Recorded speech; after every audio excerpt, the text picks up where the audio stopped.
In the extension of centrifugal force, we explained that an object orbiting on a horizontal plane not only has a centrifugal force in the horizontal direction, but also a force vertically upwards to resist the gravitational force of the Earth.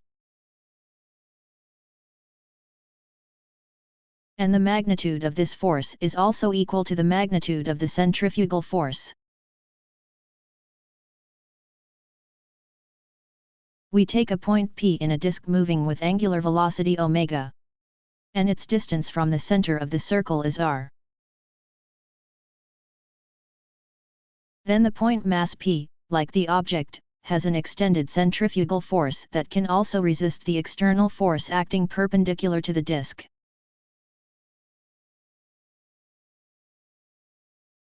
Assume that a force F acts perpendicular to the point P. In relation to the center of the disk, the acting force corresponds to a torque that forces the plane of rotation to tilt. The point mass P reacts against this torque with a micro-torque of inertia in order to keep itself in the plane of the disk.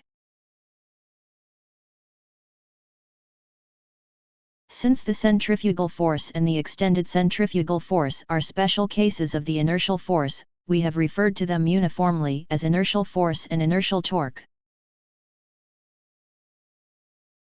If an external force F acts perpendicular to the axis of rotation on a point A whose distance to O is r, it generates the same torque that forces the axis of rotation to change direction as the torque m. If the reference point of the external torque shifts from point O to point O asterisk, the axis is forced to rotate around point O asterisk.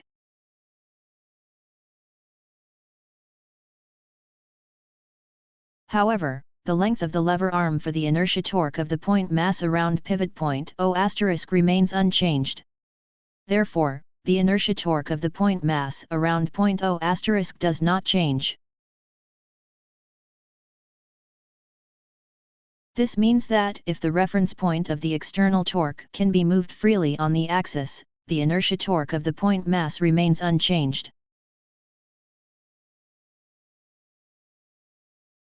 And the inertia torque that holds the plane of the disk is also equal to the inertia torque that holds the direction of the disk axis.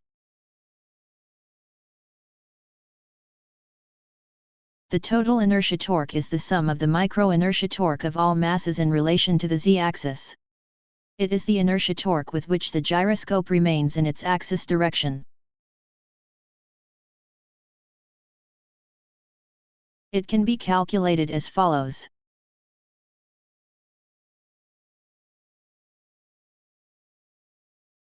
The solution to this equation is as follows.